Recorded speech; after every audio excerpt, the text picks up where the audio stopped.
the idea of what we're doing today is taking these function tables and using it to have a look at what a graph is going to look like. And it's just to get more practice with it. We've already done these. I'm just asking you to do it some more so that you get better at it. The functions that we're going to look at are going to all look pretty similar to each other. One of the ones we're going to do today has a negative number that we're multiplying by. Another one's going to have a fraction. So just practice with some of those things that we don't get to see very often. So I want you to go ahead and start filling this table out on your own. And I will go over it with you in just a minute. Your completed function table should look something like this. Again, I know I've said this before, but at minimum, you need to have this part right here in your function table showing what you plugged in for x and what the equation looks like after you've done that. This other stuff here is not totally necessary if you don't want to put it in there, if you're able to do that in your head. So we get 4 ordered pairs here, and what we're going to do is we're going to take those and we're going to plot those on a coordinate plane. So Alicia, 2, -5, where's that going to be? Start at the origin, okay. Right 2. Down 5, and we should get a point right here. Okay. How about 1, -2?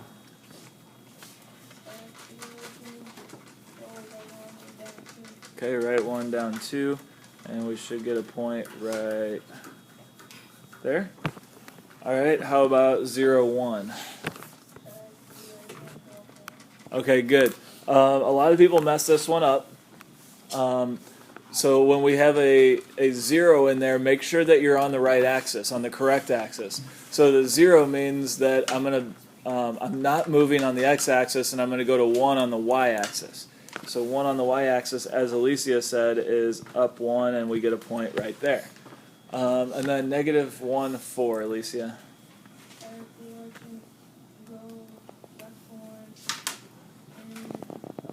Okay, good. Start at the origin, left 1, up 4, and we get the point right there. Now, if I've done everything correctly, what should happen? We've got a straight line. Did it work? Does it look like I did it right? Did we get a straight line? Okay, so I'll put the line in there just to make sure. When you're doing this, use something straight to help you draw the line. Don't just draw it freehanded, because if you draw it freehanded, you don't know that it's straight.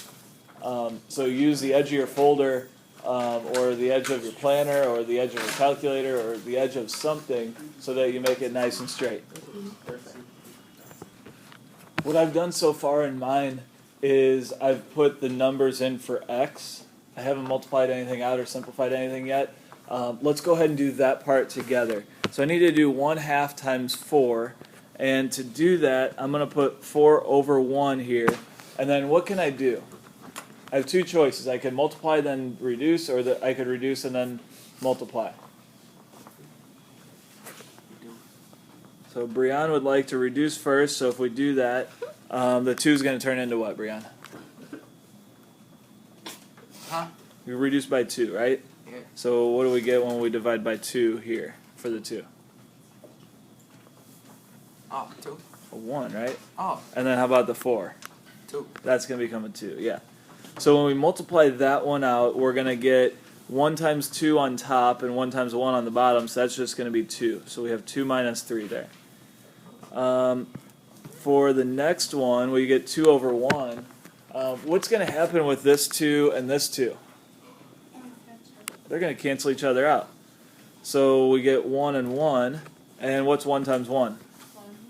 1. So we get 1 minus 3 there.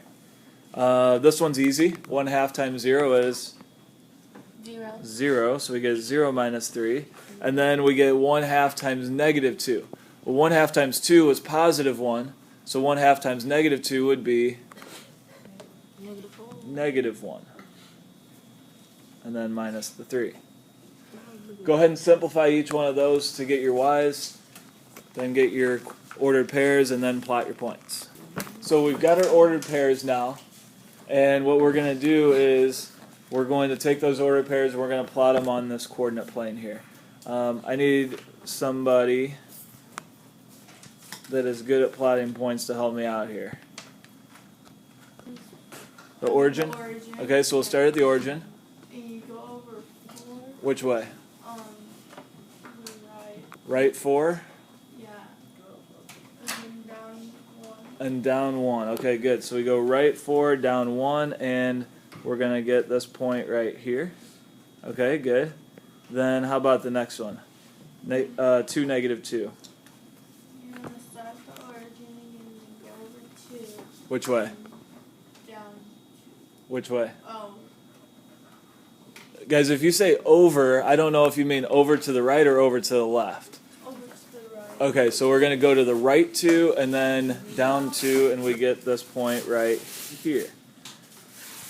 Okay, Gabrielle, how about 0, -3? You go to the origin and then you go down 3. Okay, so we start at the origin, we just go down 3, and we get our point right there. And then how about -2, -4? You're going to go to the origin and then go over left and down 4. Okay, left 2, down 4, we get this point right here. Okay, how does it look? Does it look like we got a straight line? Question. What should I do to make sure? What should I do to make sure? Use your ID. Okay, let's draw a line through it. So use something straight and draw a line through it and make sure that that line goes through all of the points. Okay, what do you guys think? Now, let me ask this question before we move on.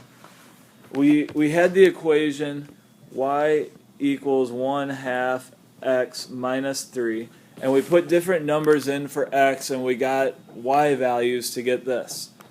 What would I get if I put -4 in for x? So -4 is right here.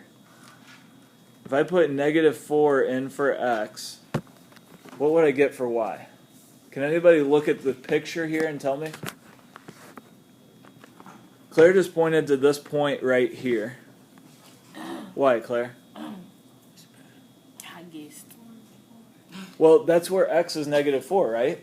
So on this line that we got from this equation, this is where x equals -4. So we have here the ordered pair, -4 comma something.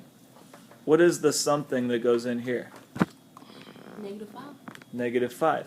So what do you think we would get for y if we put -4 in for x? -5.